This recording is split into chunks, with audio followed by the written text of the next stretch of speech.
Hello friends, मैं हूं engineer TRT. आजकल बहुत गर्मी पड़ रही है।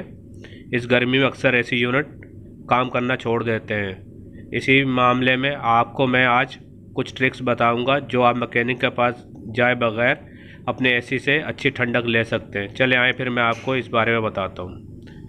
हेलो, जैसा कि आप देख रहे हैं ये आउटडोर यूनिट है और ये बहुत गंदा और डस्टी हो रहा है, जिसकी वजह से बिल्कुल कूलिंग नहीं कर पा रहा।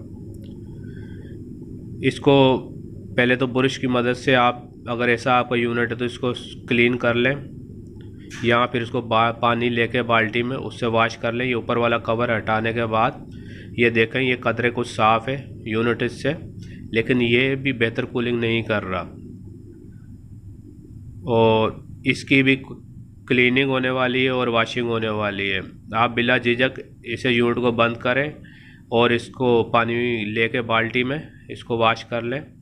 जैसा कि हमने इस यूनिट को वॉश किया, ये भी कूलिंग नहीं कर रहा था, अब ये कदरे बेहतर कूलिंग कर रहा है।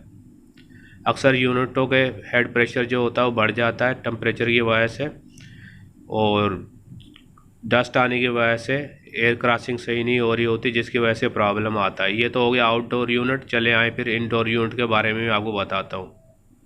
यह है एक इंडोर यूनिट। इसको हम ओपन करते हैं। इसमें ये सामने एवोपोरेटर के ऊपर फिल्टर लगे होते हैं।